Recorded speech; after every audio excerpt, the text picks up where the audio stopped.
언젠가 타교회에서 심우하시는 교역자가 메일이 왔는데 이제 제보 메일입니다. 그 메일이 굉장히 심각한데요. 모 이단 단체의 책임자가 공언을 했다는 겁니다. 3년 안에 이찬수 목사를 넘어뜨리겠다. 이제 그런 공언을 했다는 겁니다. 그러면서 이제 부연하기를 자기들이 그동안 지목했던 사람 중에 넘어가지 않은 사람이 없다. 이제 그런 내용의 메일이 왔습니다. 사실 그 메일을 보는데 섬뜩하더라고요. 그리고 저도 모르게 좀 긴장이 되고 마음이 좀 그렇더라고요. 근데 그 긴장이 금방 제가 이제 풀려졌던 이유가 있다면 두 가지 생각이 제 머릿속에 확 스쳐 지나갔는데, 하나가 뭐냐 하니까, 이 나 같은 게 뭐라고 이단이 그렇게까지 나를 중요한 인물로 생각해서 나를 넘어뜨리려고 하나 생각하니까 한편으로는 참 고맙더라고요.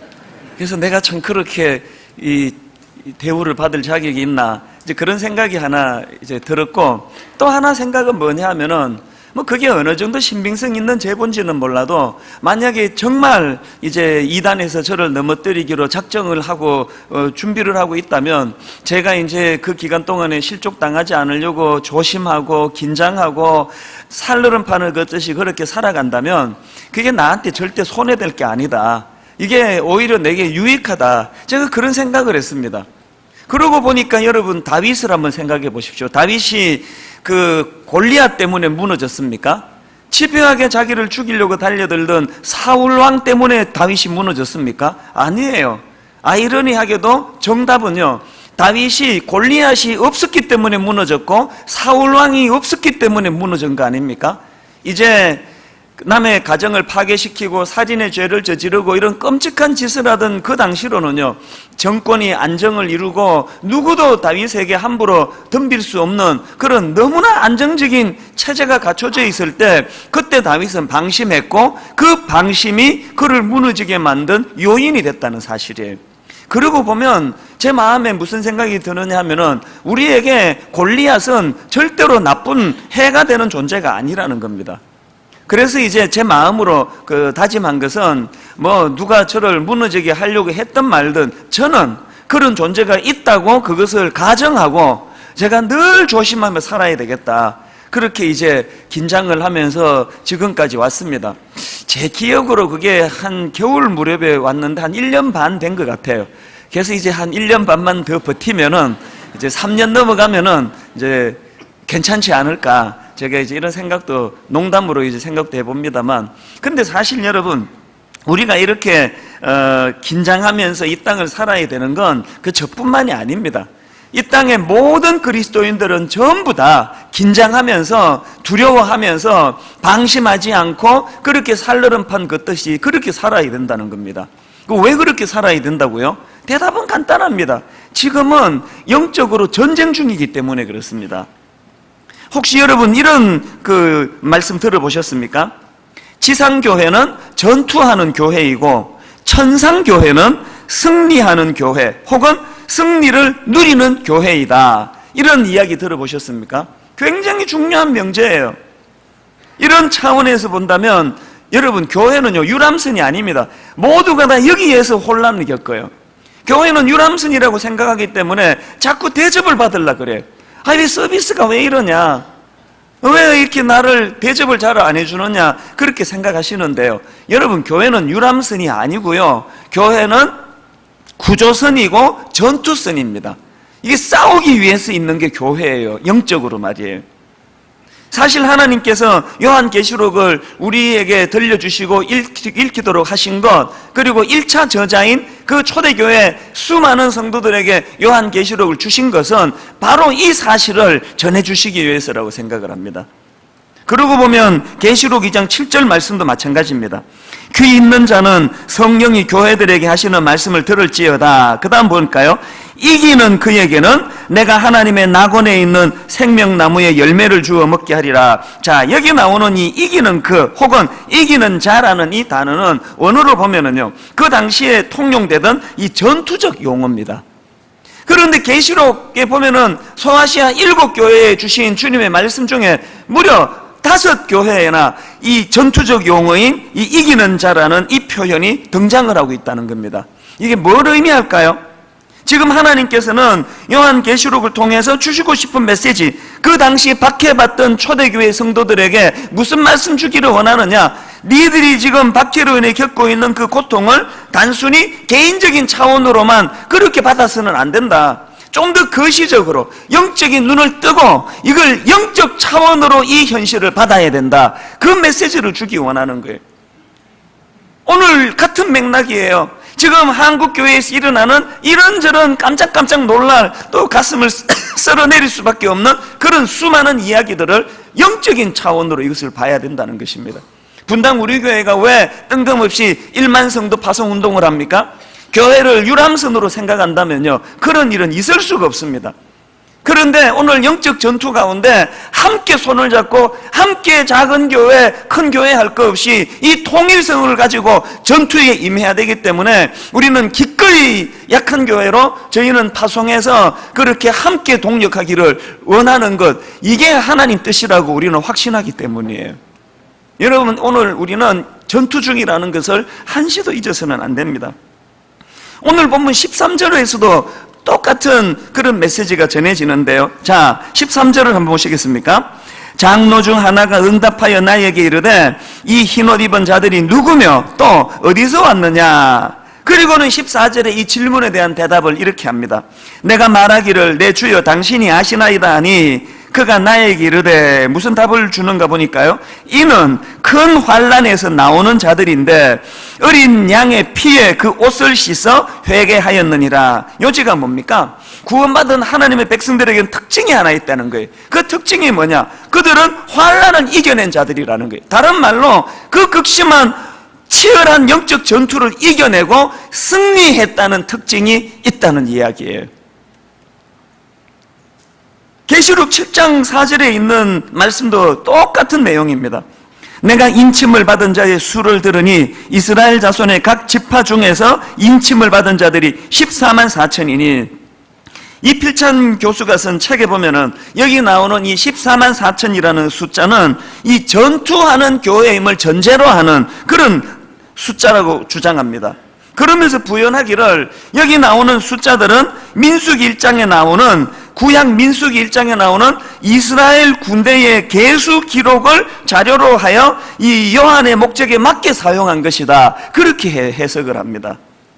그렇기 때문에 우리는 이 요한계시록 말씀을 통해서 지상교회는 전투하는 교회이다, 이 사실을 기억해야 된다는 거예요. 그래서 방심하시면 안 됩니다. 그래서 제가 오늘 설교 제목을 지금은 전쟁 중이다 이렇게 잡은 이유도 여기에 있습니다. 여러분, 우리가 정말 지금은 영적 전쟁 중이라는 사실을 인식하고 그래서 방심하던 마음을 추스리고 긴장을 다시 회복한다면은 꼭 우리가 마음에 담아야 될 두 가지 사실이 이제 우리 머릿속에 떠오르게 될 텐데요.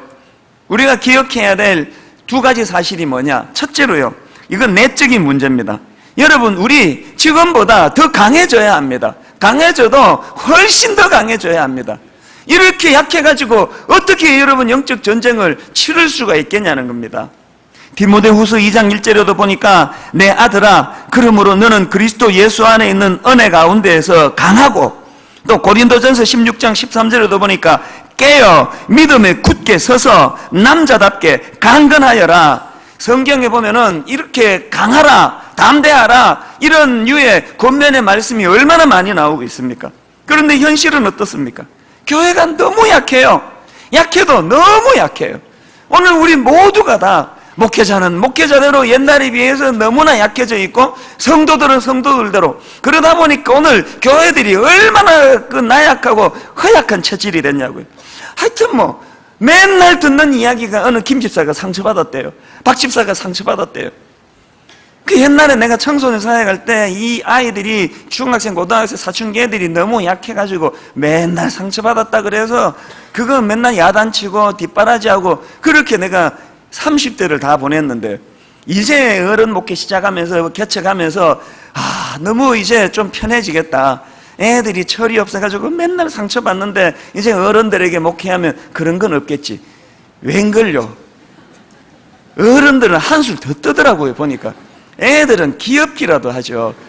이 다 큰 어른들이 맨날 그냥 애교 섞인 소리로 목사님 나 상처받았어요 그러면서 위로해 주세요, 이런 이야기가 하루가 멀다고 흘러져 나오고요.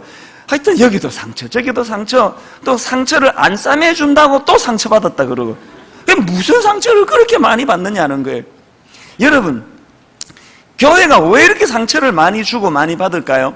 상처받는 이유는 딱 하나예요. 약해서 그런 거예요. 또 상처를 주는 이유도 하나예요. 약해서 상처를 주는 거예요. 자, 이런 면에서 저는요, 요 근래에 참 감동적인 우리 안내 봉사하시는 안내 그 위원 한 분을 제가 참 감사하게 생각하는데, 어느 날 그게 월요일 아침으로 기억합니다. 우리 교회 홈페이지 게시판에 이런 글이 하나 떴더라고요. 안내위원님 힘내세요. 그래서 이제 거기를 클릭하고 들어가 봤습니다. 그랬더니 내용이 이래요. 오늘 서현교육관 예배 안내해 주셨던 위원님 힘내세요. 오늘 일을 옆에서 지켜보고 하루 종일 마음이 써요. 위로의 글이라도 전하고 싶어서 이렇게 글을 남겨요. 벌써 뭐 딱 들으면 이게 뭔 일이 있었구나 딱 그 감이 오잖아요. 그게 제가 이제 안내 팀들 모이는 모임에 갔습니다. 가서 이제 게시판에 이런 글이 올라왔는데 혹시 어느 분이 해당되시는 분이세요? 그랬더니 어떤 남자 집사님께서 그 자기 일이라고 그러시더라고요. 주변에 벌써 다 알더라고요. 서영교육관에서 봉사하고 안내하다가 이제 무슨 일인지는 잘 모르겠어요. 그 어떤 이제 성도님이 격분하신 거예요. 그래가지고는 막 엄청나게 막 퍼본 거예요, 이분에게. 그걸 주변 사람들이 보니까 너무 민망해가지고 그렇게 위로하느라고 글을 올렸다는 거예요. 그 얘기를 들으니까 제가 그분께 얼마나 죄송하든지, 왜 그분이 멀쩡하게 그런 이야기를 듣고 살아야 됩니까? 사실 여러분, 이게 안내하시는 분 잘못입니까? 100명 수용하는 곳에 한 70명 모이면요, 뭐 이런 일 하나도 안 일어나요. 근데 100명 수용하는 곳에 120명, 130명 오면 그렇게 혼란이 있는 거예요. 여러분, 안내위원들 그렇게 자꾸 그러시면 안 됩니다. 사실 이분들이 평소에 뭐 얼마나 연세도 저보다 많으신 분이에요. 그리고 얼마나 점잖은 분인데 사회에서 뭐 그런 남한테 그 육두문자 갖고 온 욕 듣기나 했겠냐고요. 근데 여러분, 제가요 너무 그분에게 죄송해가지고 그 어떡합니까? 그렇게 제가 마음이 힘드셨겠다고 그러니까 이분이 넉넉한 웃음을 띠면서 두 가지 말이 저를 감동을 시켰어요. 첫 번째 말이 뭐냐 하니까 이렇게 말씀하시더라고요. 목사님, 기왕에 그런 일이 벌어질 수밖에 없었다면 그게 저니까 얼마나 다행이에요. 와, 그 얘기 하는데요, 제가 참 감사하더라고요. 그 다음에 두 번째로 하시는 말씀이 뭐냐 하니까 아마 그분도 그날 화가 많이 나서 그랬을 거예요. 그렇게 그분 편을 들어주더라고요. 그래서 제가 너무 그분이 존경스럽더라고요. 여러분, 사실 지금 우리 교회에서 주차 봉사하시는 분, 안내 봉사하시는 분, 우리 많이 격려해 줘야 돼요. 지금 여기 정문 앞에서 봉사하시는 저분은요, 하루도 어김없이 이 동네 안 믿는 분들 혹은 택시기사분에게 어떨 때는요, 막 그냥 뭐 육두문자를 욕을 얻어먹고 사세요. 저분들이 왜 그런 욕을 먹어야 됩니까? 제 생각에 이야, 이거 질려가지고 진짜 못해 먹겠다 그러고 그냥 사표 내버릴 것 같은데, 그러면서도 오늘도 묵묵히 지금 6년, 7년 그 일을 하고 계시는 거예요. 여러분, 아까 그 안내위원이 그렇게 민망한 그런 욕을 바가지로 얻어먹고도 그렇게 넉넉하게, 기왕에 이런 일이 일어났다면, 나야 된다면 저한테 일어났으니까 얼마나 다행입니까? 이렇게 말할 수 있는 그 이유가 어디서 나옵니까? 어떻게 이렇게 대처합니까? 대답은 간단해요. 그분들이 강해서 그런 거예요. 이 앞에서 주차 그렇게 욕먹으면서도 넉넉하게 그 일을 감당할 수 있는 건 딱 하나, 그들이 영적으로 강하기 때문이에요. 그래서 여러분, 저는요, 저런 안내위원 몇몇 분들만 강한 교회가 아니고 오늘 분당 우리 교회에서 예배드리는 모든 남녀노소, 우리 주님의 자녀들이 주 안에서 더 강하고 더 담대한 하나님의 사람들 되시기를 주님 이름으로 축원합니다. 사실 저는 우리 교회 젊은 교역자들을 참 아끼고 사랑합니다. 그 진심이에요. 정말 그들이 잘 됐으면 좋겠어요. 그래서 제가 몇 번 이런 이야기 했습니다. 나는 정말 하나님께서 너무나 우대하고 잘해 주셔가지고 난 더 이상 여한이 없다. 이제 정말 당신들이 잘 됐으면 좋겠다. 그런 마음을 가지고 있는데요. 그래서 제가 얼마나 강하게 드라이브를 거는지 몰라요. 화요일 같은 때 한 번씩 막 드라이브를 걸 때 보면은 내가 왜 이러지 그런 생각을 해요. 그런데 여러분, 저는요, 내가 우리 교회 젊은 교역자들을 아끼기 때문에 저들이 약한 존재가 되는 거 원치 않아요. 맨날 교역자가 뭐 성도들에게 상처받았다고 허덕이면서 그렇게 목회하는 거 원치 않아요. 그러려면 더 강해야 돼요. 어떤 상황에서도 상처받지 않는 강함이 필요하다는 거예요. 저 자신도 마찬가지예요. 여러분, 제가 새벽마다 하나님 앞에 무슨 기도하는지 아십니까? 여러분, 제가 하나님 앞에, 하나님, 분당 우리 교회는 순한 양들만 보내주세요. 사고도 안 치고 착하고 이런 사람만 보내주세요. 그런 기도 하지 않습니다. 그런 기도는요, 응답도 안 해주세요. 만약에 그런 기도가 응답됐으면 여러분이 이 교회에 왔겠습니까? 이 벌써 또 무슨 소리인지 금방 알아보시는 분들 참 사랑합니다. 저는 정말 그런 기도하지 않아요.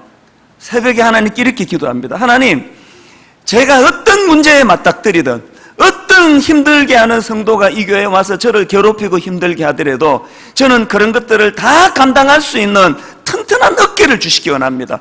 하나님, 저 너무 약합니다. 하나님, 저 더 강하게 해주세요. 어떤 성도의 아픔, 애환, 그들의 상함도 제가 다 포용할 수 있도록 하나님, 저에게 강한 하나님의 종이 되게 해주세요. 그런 기도를 하는 거예요. 자, 근데 여기서 중요한 게 뭐냐 하면은, 자, 그렇다면은요, 그럼 성경이 말하는 이 강함이라는 건 그럼 뭐냐는 겁니다. 성경이 말하는 이 강함이라는 것은, 자, 이게 참 중요한 문제인데요. 이것을 살펴보려면 로마서 12장 21절을 보셔야 됩니다. 여기에 바울이 이런 말을 합니다. 악에게 지지 말고 선으로 악을 이기라. 이렇게 이제 말씀을 던지는데요. 바울이 이 선으로 악을 이기는 게 뭔지에 대해서 설명하기 위해서 바로 앞구절 20절에서 이런 부연 설명을 합니다. 20절을 한번 보세요. 내 원수가 줄이거든 먹이고 목마르거든 마시게 하라. 그리함으로 내가 숯불을 그 머리에 쌓아 놓으리라. 자, 여기 나오는 이 숯불을 그 머리에 쌓아 놓으리라, 이게 참 어려운 해석하기 어려운 그런 메시지 아닙니까? 그래서 이제 많은 학자들이 이것을 뭐 여러 갈래로 해석을 하는데요. 제가 믿기로는 이것을 어떻게 해석하는 걸 받아들이느냐 하면, 이 로마서 12장 전체 말씀 전후 문맥으로 보면은요, 여기 나오는 숯불은 따뜻함을 상징하는 단어라는 거예요. 그래서 이 말은 무슨 의미냐? 사랑으로 그 사람을 품고, 그래서 결국 그 사람을 변화시키다는 뜻이라는 거예요. 원수 같은 사람까지라도 넉넉하게 사랑으로 그를 품어서 그를 변화시킬 수 있는 힘, 이게 성경이 말하는 선으로 악을 이기라는 그 메시지라는 것입니다. 여러분, 우리가 강해진다고 해가지고요, 나를 괴롭히는 원수보다 더 큰 힘을 가지고, 나를 괴롭히는 원수보다 더 강한 무기를 가지고 그를 밟아버리고 죽이는 힘이 아니에요. 끝까지 그를 품어내는 능력, 그를 사랑하는 능력, 이게 성경이 말하는 강함이라는 거예요. 여러분, 지난주에도 제가 말씀드렸지만요, 저는 신천지에 빠지는 분들을 도무지 이해할 수가 없습니다. 여러분, 그게 진짜 진리라면요, 아니 어떻게 거짓이 위장이 있을 수 있냐고요. 지금 보면은 신천지가 기존 교회를 가장해가지고 그렇게 간판 무슨 멀쩡한 기존 교회인 것처럼 그렇게 위장해가지고 교회를 한다는 거예요. 제가 어느 신문에서 기사로 봤습니다. 만약에 그들이 품고 있는 그 내용이 정말 진리의 말씀이라면 그 진리를 이런 식으로 거짓으로 포장해서 할 수 있습니까? 그래서 신천지가 하는 걸 보면 얄밉기 짝이 없어요. 얼마나 얄미워요. 비밀로 아무것도 얘기하지 마, 성경 공부하자, 그런 식으로 위장해서 들어오는 그런 행위를 보면은 너무너무 얄미워요. 여러분, 종교를 떠나가지고 도의적으로도 그런 비열한 짓을 하면 안 되는 거 아닙니까? 그래서 저는 신천지를 아주 우습게 생각합니다. 거기에 신경도 안 써요. 그러나 여러분, 신천지가 그렇게 비열하고 너무나 제가 보기에는 말도 안 되는 그런 단체지만, 그러나 뭘 주장합니까? 신천지에 빠진 사람들은 우리가 미워하면 안 돼요. 그 품어줘야 돼요. 잘 믿으려고 하다 그렇게 된 거 아닙니까? 요즘 한창 이슈가 되고 있는 동성연애 문제도 마찬가지예요. 제대로 하나님을 믿는 우리 입장에서는 동성연애 수용하면 안 된다고 저는 생각합니다. 그러나 여러분, 동성연애를 수용하지 못한다고 해가지고 동성애자들조차 우리가 그들을 멸시하고 발로 차고 그들을 냉대해서는 또 안 되는 거예요. 이건요, 제 주장이 아니에요. 예수님이 그렇게 가르쳐 주신 내용이에요. 예수님이 뭐라 말씀하십니까? 창녀나 세리들에 대해서 그들의 행위는 우리는 받으면 안 된다는 거예요. 그러나 그 사람들은 품어야 된다는 거 아닙니까? 그 사람들은 불쌍히 여기고 사랑해야 된다는 게 주님의 메시지 아닙니까? 여러분 한번 들어보세요. 우리가요, 창녀와 세리들의 행위도 미워하고 또 창녀나 세리들도 미워하고 이걸 동일시하면 이거 하나도 어려운 거 아니에요. 발로 차버리면 되죠. 못 들어오게 하면 되죠. 근데 우리의 도가 왜 어렵나? 그들이 행하는 행위는 반대하면서 그럼에도 불구하고 그들의 영혼은 품어야 되는, 그들의 인격은 주님 앞으로 되돌려오도록 품어야 되는 이중적인 모양을 갖고 있으니까 우리의 도가 어려운 거예요. 주님이 가르쳐 주신 게 이렇게 만만한 게 아닙니다. 그렇기 때문에 어떻게 해야 됩니까? 강해져야 돼요.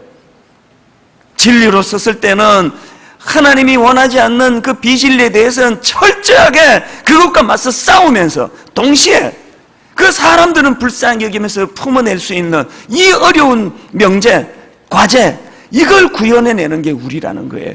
하나님, 우리가 그런 일을 할 수 있기에 맡기시는 줄 믿습니다. 저와 여러분이 지금보다 더 강한 하나님의 군사로 이 두 마리 토끼를 다 잡아내는 성숙한 그리스도인들이 되시기를 바랍니다. 그런가 하면은 두 번째로 기억해야 될 게 뭐냐? 외적으로는요, 여러분, 우리 적과 아군을 구분해야 한다는 사실입니다. 6.25 전쟁 때 비극을 들어보면은요, 오인해가지고 아군끼리 이 총질을 하다가 그렇게 목숨을 잃는 병사들이 너무 많았다는 거예요. 그 어느 자료에 보니까요, 대략 6.25 전쟁 때 그렇게 목숨을 잃은 병사들이 전체 죽은 우리 병사들 숫자의 무려 16%나 된대요. 100명에 16명이 우리 아군의 총에 죽었대요. 와, 이 비극 아닙니까? 이건 한국 전쟁에서만 그런 거 아닙니다. 2차 대전 때 사망자의 약 15%가 그런 케이스고요. 월남 전쟁 때는 10%의 군사들이 아군의 총에 맞아 죽었답니다. 제가 이 이야기를 왜 드릴까요? 오늘 지금 딱 한국 교회에서 일어나고 있는 상황이 지금 이거 아닙니까? 오늘 교회 안에서 얼마나 김 권사님, 박 집사님 미워하고 있습니까? 등 돌리고 원수처럼 지내고.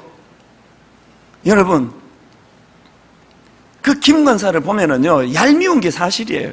그 얼마나 하는 행동 보면 얄밉습니까? 여러분 말고 그 산부 예배 나오는 김 권사. 정말 얄미워요. 그 꼴보기 싫은 짓을 해요. 근데 여러분, 그 김 권사가요, 아무리 얄밉고 꼴보기 싫은 짓을 해도요, 그 사람은 미숙한 사람이지 원수는 아닙니다. 적은 아닙니다.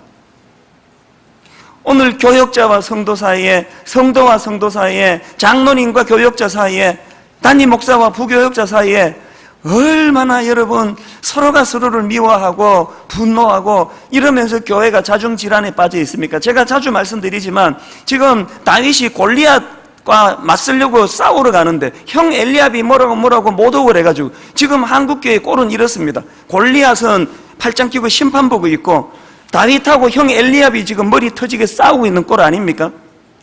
이건 막아야 돼요. 우리가 죄는 미워해야 되지만 적과 아군은 구분해야 돼요. 여러분, 아무리 미운 어떤 분이 있어도 그분은 우리 적이 아니에요. 적과 아군은 구분해야 된다는 사실이에요. 저는 사모합니다.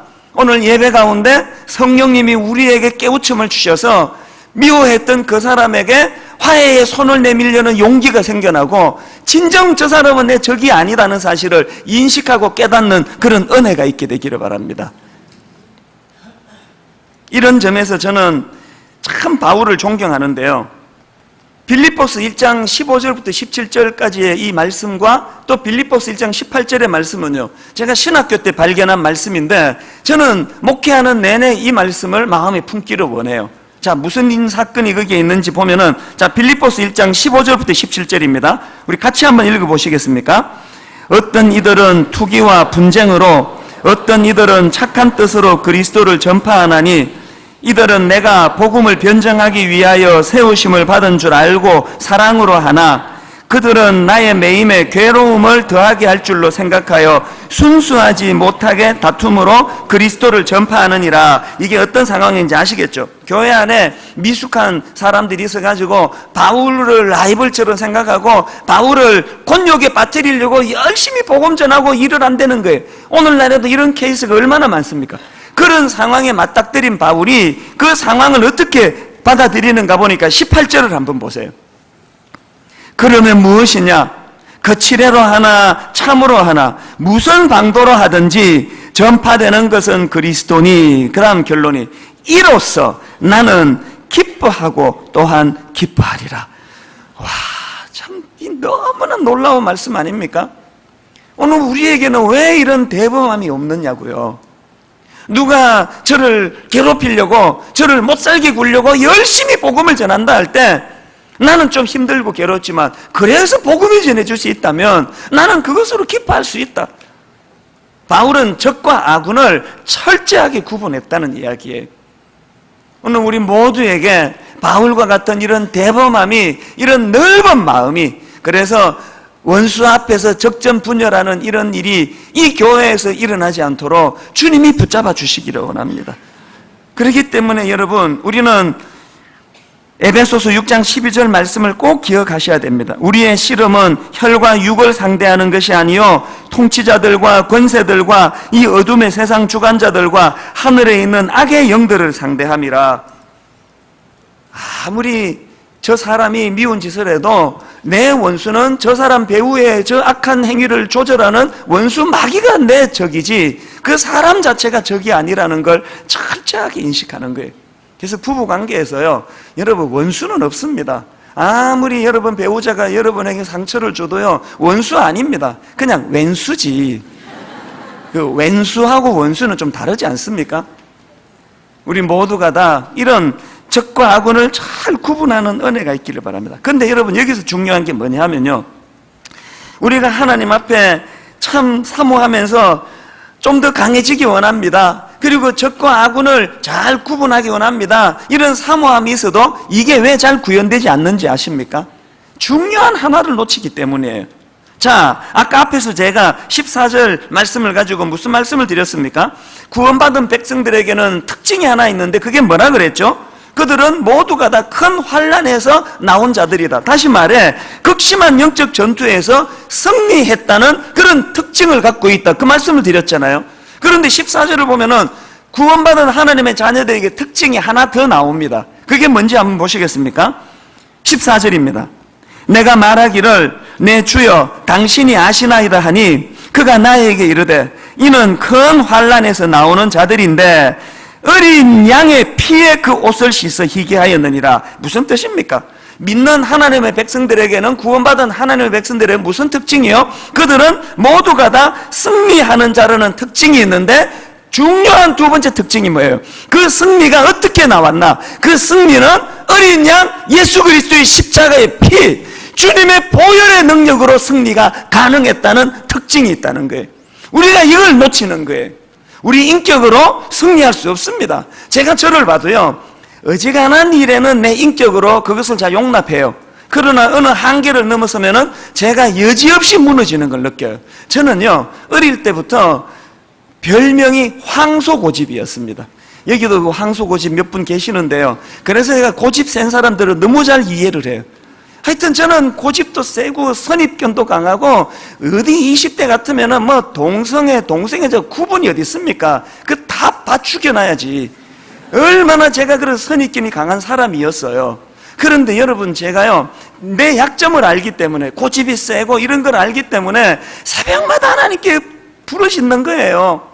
하나님, 저의 이런 못된 성격을 가지고 어떻게 목회를 하겠습니까? 불쌍히 여겨 주시옵소서. 십자가로 저의 그 흠들을 다 녹여 주시기를 원합니다. 그렇게 구하고 또 구하는 거예요. 그래서 어떨 때는요, 어지간한 걸로는 또 화가 안 나요. 잘 용납하다가 그 한계를 딱 넘어서 버리면 또 미워지는 거예요. 또 마음이 무너지는 거예요. 그래서 제가 하나님 앞에, 하나님, 저 안에 이 갈고리 마음이 있습니다. 이 못된 갈고리 마음이 있는데 이 갈고리 마음을 펴주시기를 원합니다.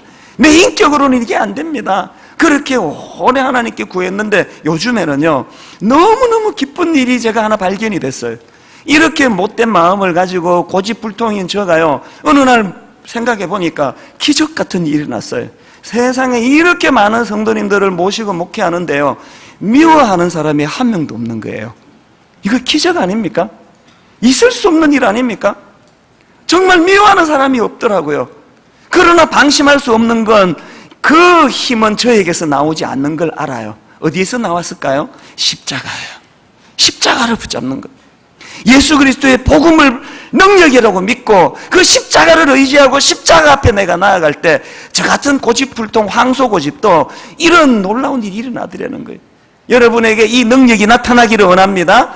이 두 가지를 구하셔야 돼요. 그래서 저는요, 천성적으로 성격이 좋은 사람들을 보면은 참 안 됐다 생각해요. 참 그 불쌍한 사람들이에요. 예전에 저희 교회에서 함께 일하던 그 왕재천 목사님을 가지고 여러 번 제가 놀렸는데요, 저는 그 목사님 보면 너무 불쌍해. 이분은요, 천성이 천사예요. 그래서 사춘기도 없었고요, 부모 속 썩이는 건 상상을 못하고요, 저하고 그렇게 오래 교제하는데 나 화내는 걸 한 번도 못 봤어요. 난 그래서 그분이 불쌍해. 왠지 아세요? 그분은 그렇게 천사 같은 온유한 태도가 이게 영적인 건지 자기 원래부터의 육적인 건지 구분이 안 되잖아요. 저는 그게 너무 구분이 되는 사람이에요. 그래서 제가 영적으로 조금만 혼미하면은 옛 자아가 드러나와가지고, 그래서 우리 집사람이 그 심판자예요.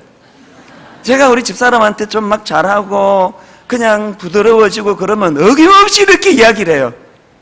요새 성령 충만한가 보네? 딱 그렇게 이야기를 해요. 좀 기분은 안 좋은데요, 또 좀 맞다고 생각해요. 저 같은 이런 고집이 세고 이런 사람들은 영적으로 점검하기가 쉬워요. 금방금방 튀어나오니까요. 오늘 여기 참 불쌍한, 날 때부터 성격이 좋은 모든 분들 주님 이름으로 위로합니다. 그 점검할 수가 없는 게 얼마나 힘드시겠어요. 자기의 오리지널, 원래 타고난 좋은 성격으로서는 아니에요. 그걸 자랑하면 안 돼요. 우리는 주님의 십자가로 인한, 십자가 능력으로 변화된 우리의 인격을 자랑하는 존재인 줄로 믿습니다.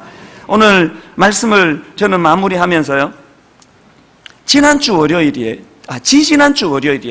저는 보통 이제 그 설교 준비할 때 한 5주치, 6주치 이제 컴퓨터에 방을 만들어 놓고요, 그 말씀을 쭉 묵상하고 책 읽다가 자료를 보다가 좋은 내용이 있으면 이제 그 주제되는 방에다 막 그냥 다 집어넣어요. 창고처럼 다 넣어놓고, 언제 이걸 정리하느냐, 다음 주 설교는 이제 내일 새벽, 그러니까 월요일 새벽에 일찍 일어나가지고 설교 뼈대는 대략 그때 완성이 됩니다. 제가 경험해 보니까요, 월요일 새벽까지도요, 주일날에 이 영성이 묻어나요. 그래서 제가 가장 영적으로 민감할 때가 주로 월요일 새벽일 때가 많습니다. 근데 한 2주 전에는요, 딱 이 새벽에 일찍 일어났는데 설교 정리가 안 되는 거예요. 마음이 너무 힘들고 혼미하고 막 심장이 벌럭벌럭거리고 너무 어려운 거예요. 집중이 안 되는 거예요. 보통 이제 그 전날 누가 저를 막 괴롭히고 못된 말을 하고 이런 일이 있으면요, 보통은 자고 나면은 그게 또 다 없어져요. 그래서 또 새롭고 또 새로운데, 한 1년에 한두 번, 어제 저녁에 누가 나 괴롭힌 그것 때문에 아침까지 그것이 연장이 될 때가 1년에 한두 번이 있는데, 아무리 생각해도 그날은 그날이 아니에요. 누가 저를 괴롭힌 분이 없었고요, 이게 이상한 거예요. 원인이 없는 거예요. 자꾸 마음이 너무 무겁고 힘드니까 설교 준비도 안 되고 그냥 가슴만 답답하고, 그래서 제가 눈을 감고 묵상을 하면서, 하나님 도대체 이 실체가 뭡니까? 묵상하다가 깨달았던 게요, 왜 그날 제 마음이 그렇게 눌렸냐 하니까요, 여러분 다 아시죠? 최근에 라오스에서 북송된 그 탈북 청소년 8명인가 9명인가? 그 아이들이 그날 내 새벽에 영적으로 마음에 그게 걸렸던 거예요. 그 애들을 생각하니까 너무나 마음이 힘들었던 거예요.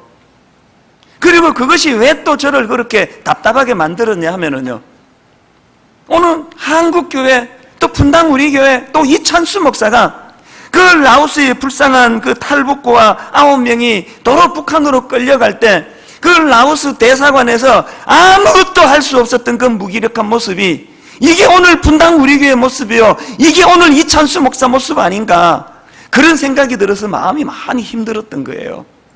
그래서 그날 저는 2가지를 기도했습니다. 하나님, 라오스로 탈출 나와 잠깐 자유를 맛본 그 아이들인데 이제 다시 그들이 북한으로 끌려가 무슨 일을 겪게 될지 모르는데 주님, 그 9명의 영혼을 불쌍히 여겨 주시옵소서, 그런 기도가 나오고요. 그리고 한 가지 기도를 더 했습니다. 하나님, 오늘 분당 우리교회와 한국교회 또 저 같은 지도자들 불쌍히 여겨주시고, 그 아이들이 북한으로 도로 끌려갈 때까지 하나님, 그 대사관에서 참 무기력하게 대응하지 못했던 그런 모습을 이 교회가 갖고 있지 않도록 하나님 더 강하게 해주세요. 종을 더 강하게 세워주세요. 오늘 여기 계시는 중직자 여러분, 그러시면 안 됩니다. 이 뭐 초신자나 중직자나 그렇게 약해가지고는 쓰일 수가 없습니다. 강함을 구해야 돼요. 하나님, 내가 더 강해서 그 악한 사단의 세력과 싸워 이길 수 있는 하나님의 능력자 되기를 원합니다. 이것을 구하는 그런 저와 여러분 되시기를 주님 이름으로 축원합니다. 여러분, 오늘은 성찬식이 있는 날입니다. 오늘 이 성찬 예식 때 성령님이 여러분에게 그 소원함에 기도할 때 십자가의 능력이 여러분에게 강함으로 오늘 부어지는 그런 아름다운 예식이 되기를 원합니다. 이제 우리 사도신경을 고백함으로 성찬식을 거행하도록 하겠습니다.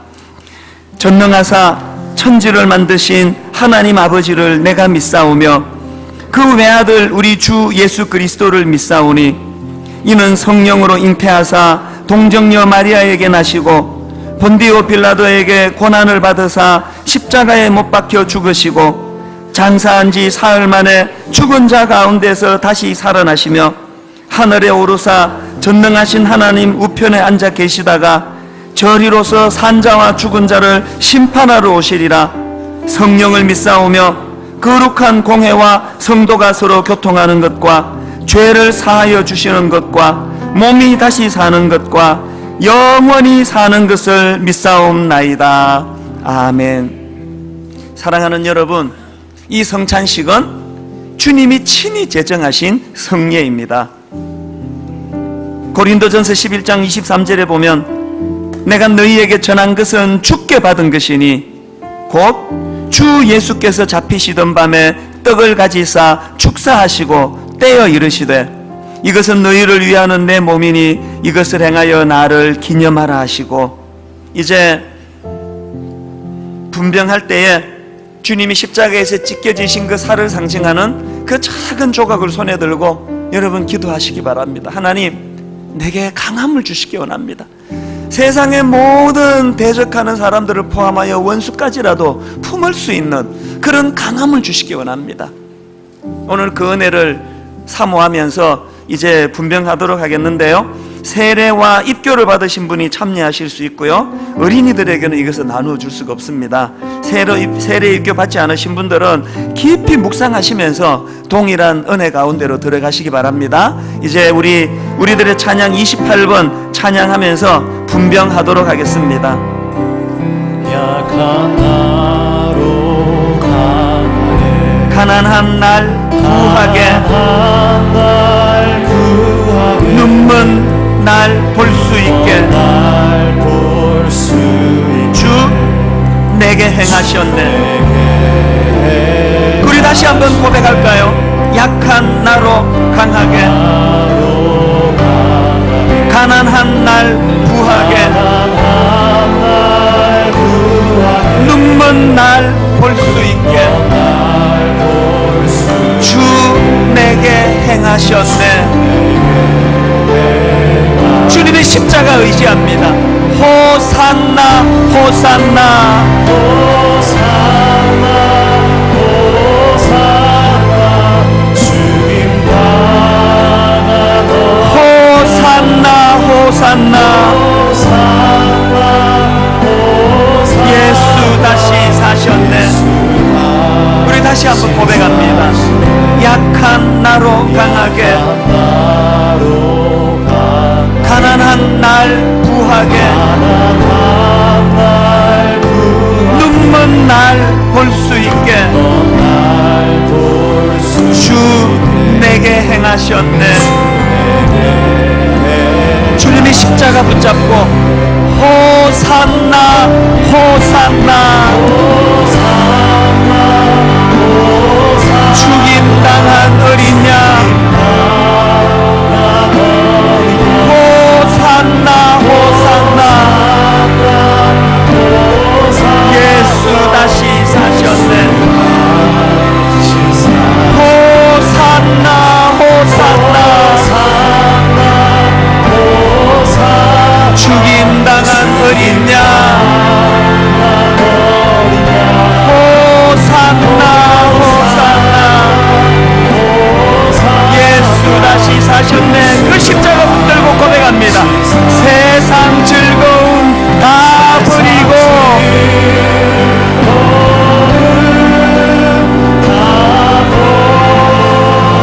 세상 자랑 다 버렸네.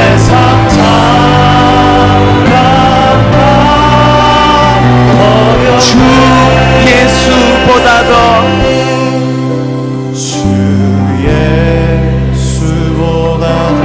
귀한 것은 없네. 예수 밖에는 없네. 사랑하는 여러분, 예수님의 십자가에서 찢겨진 살을 상징하는 이 작은 떡조각 손에 들고 하나님 앞에 이 시간 기도하기 원합니다. 하나님, 저는 약합니다. 하나님, 원수를 포용하는 것은 고사하고 내게 조그마한 아픔을 준 사람까지라도 용납할 수 없어 그렇게 번뇌하는 것이 저의 모습입니다. 하나님, 더 강하기를 원합니다. 원수까지라도 품고 그를 녹여 사랑의 자리로 이끌 수 있는 그 십자가 능력을 원합니다. 그리고 하나님, 적과 아군을 구분하기 원합니다. 미워하는 사람이 없어지도록 함께하여 주시옵소서. 누구를 품고 기도하시겠습니까? 우리 이 시간 같이 한번 기도하지 않으시겠습니까? 한 목소리로 같이 기도하시겠습니다. 하나님 아버지, 오늘 주신 말씀이 저희들에게 참으로 아름다운 주님의 복음의 메시지가 되기를 원합니다. 주님이 지상교회는 전투하는 교회인데 하나님, 우리가 적과 아군을 잘 구분하여 아버지, 우리가 주님 주시는 그 강함을 가지고 그렇게 싸워나가기를 원합니다. 하나님, 내가 강해야 내 가정을 지킬 수 있을 줄 믿습니다. 하나님, 내가 강해야 내 자녀들을 지킬 수 있을 줄 믿습니다. 아버지, 우리에게 그 강함을 허락하여 주시옵소서. 오늘 주님의 이 십자가를 마음에 새기고 그렇게 아버지 나아가도록 이 성찬 예식을 아름답게 인도하여 주시옵소서. 하나님, 그 은혜 우리에게 허락하여 주시옵소서. 예수님 이름으로 기도드립니다. 아멘. 여러분, 주님께서 십자가에서 찢겨진 살을 의미하는 이것, 우리도 이것을 반으로 나누어서 그렇게 드시겠습니다.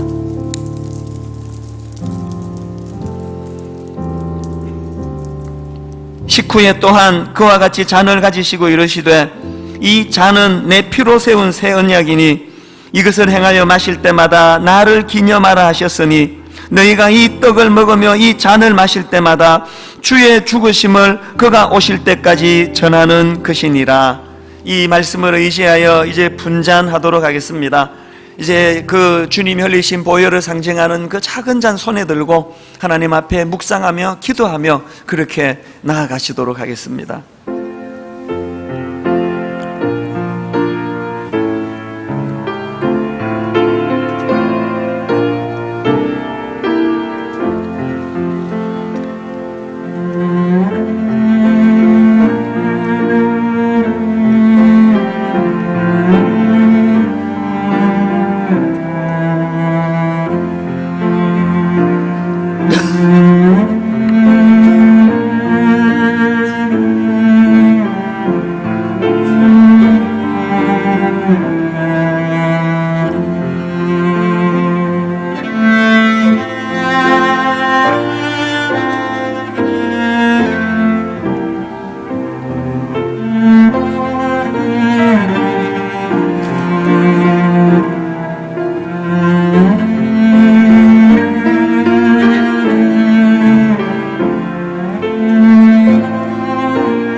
하나님 아버지, 주님이 흘리신 보혈을 상징하는 이 잔을 손에 들고 기도합니다. 하나님, 우리가 복음을 귀히 여기고 십자가의 능력을 믿고 그것을 의지하며 아버지 한 걸음 한 걸음 강함을 향하여 나아가기를 원하는데 원수까지라도 품어낼 수 있는 강한 능력을 허락하여 주시옵소서. 이 성찬 예식을 통하여 주님의 그 능력이 나의 능력이요, 주님의 십자가에서의 그 승리가 내 인생의 승리로 연결된다는 것을 확신하는 믿음을 허락하여 주시옵소서. 인도해 주시는 주님께 감사드리옵고 예수님 이름으로 기도드립니다. 아멘. 우리 함께 마시도록 하겠습니다.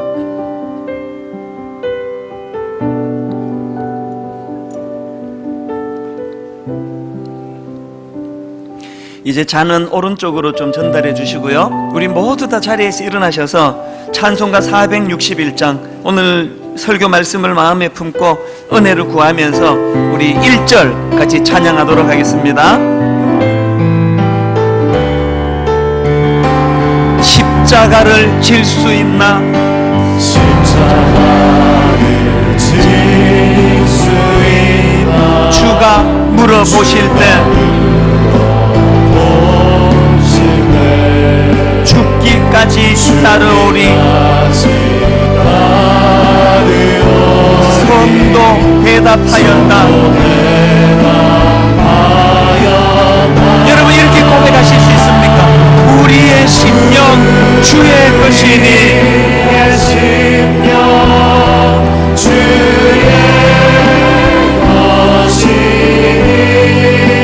주님의 형상 만드소서.